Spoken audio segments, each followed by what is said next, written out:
नमस्कार, मैं हूं प्रशांत भारद्वाज और आप देख रहे हैं न्यूज रूम पोस्ट। आज वो खास दिन है जब संसद में केंद्रीय गृह मंत्री अमित शाह ने एक बिल पेश करके अनुच्छेद 370 को खत्म कर दिया था।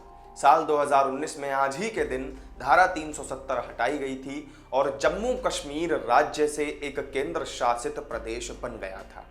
आज शुक्रवार 5 अगस्त को जम्मू और कश्मीर में अनुच्छेद 370 को निरस्त करने और उसे राज्य का दर्जा रद्द कर देने के 3 साल पूरे हो चुके हैं। हालांकि इतने सालों बाद भी आतंक का पनाहगाह पाकिस्तान अपनी नापाक हरकतों से बाज नहीं आ रहा है और लगातार सोशल मीडिया पर भारत के खिलाफ जहर उगलता रहता है। हालांकि भारत भी अब पाक को मुंहतोड़ जवाब देने में पीछे नहीं रहता। तो चलिए आपको इस वीडियो में बताते हैं कि इन 3 सालों में जन्नत की तस्वीर आखिर कितनी बदली है। साल 2019 में जम्मू कश्मीर से अनुच्छेद 370 को हटा दिया गया था। इस अनुच्छेद के हटने के साथ ही जम्मू कश्मीर राज्य से केंद्र शासित प्रदेश बना दिया गया। एक तरफ जहां देश में जम्मू कश्मीर से धारा 370 हटने की खुशी है, तो वहीं घाटी के कुछ सियासतदान इसे काला दिवस बताकर अपना विरोध जता रहे हैं। ये कुछ लोग भले ही जम्मू कश्मीर से अनुच्छेद 370 हटने से खुश ना हो, लेकिन कई ऐसे लोग भी हैं जो 15 अगस्त से पहले ही यानी आज के इस दिन को ही आज़ादी का दिन मानते हैं। इन लोगों में पाकिस्तान से भारत आए विस्थापित भी शामिल हैं। तो चलिए आगे बढ़े, उससे पहले आपको ये बता देते हैं कि अनुच्छेद 370 हटने से पहले की स्थिति जम्मू कश्मीर में कैसी थी। पहली बात तो वहां पर उनका एक अलग झंडा होता था। दूसरा, अनुच्छेद 356 वहां लागू नहीं होता था, जिसके तहत राष्ट्रपति शासन किसी भी राज्य में लगाया जा सकता है।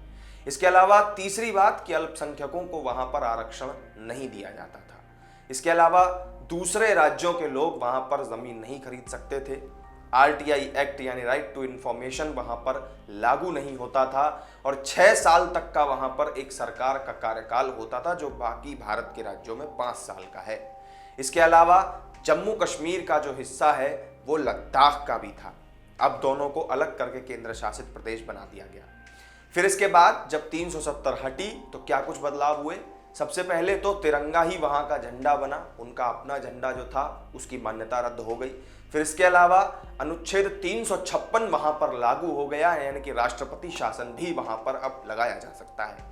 इसके अलावा अल्पसंख्यकों को वहां आरक्षण दिया गया और कोई भी भारतीय पूरे देश भर से वहां पर जाकर के जमीन अब खरीद सकता है।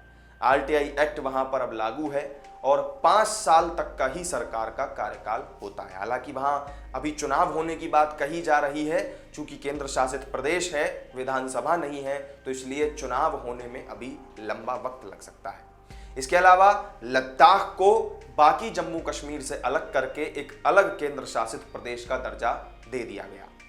अनुच्छेद 370 हटाने के फैसले को लेकर से पहले कश्मीर घाटी में कई प्रतिबंध और कर्फ्यू लगाने पड़े थे। हालांकि फिर बाद में अधिकारियों ने इन प्रतिबंधों को हटा दिया और हिरासत में लिए गए तमाम राजनेताओं को भी रिहा कर दिया गया था। अनुच्छेद 370 और 35A के निरस्त होने के बाद राज्य में पर्यटन क्षेत्र को काफी फायदा हुआ। यहाँ आने वाले लोगों की संख्या में बढ़ोतरी हुई। मोदी सरकार के इस ऐतिहासिक कदम के बाद बुनियादी ढांचे के विकास, कनेक्टिविटी में सुधार और बेहतर कानून व्यवस्था की वजह से केंद्र शासित प्रदेश में लगातार वृद्धि हो रही है। तो इस वीडियो में मेरे साथ फिलहाल इतना ही। आर्टिकल 370 हटने के बाद कश्मीर की बदली फिजा पर आपकी क्या राय है, हमें कमेंट करके जरूर बताइएगा। वीडियो पसंद आया हो तो लाइक और शेयर कर दीजिएगा, साथ ही चैनल को सब्सक्राइब जरूर कर लीजिएगा। फिर मिलेंगे आपसे किसी नई वीडियो में नई जानकारी के साथ। तब तक के लिए दीजिए इजाजत। नमस्कार।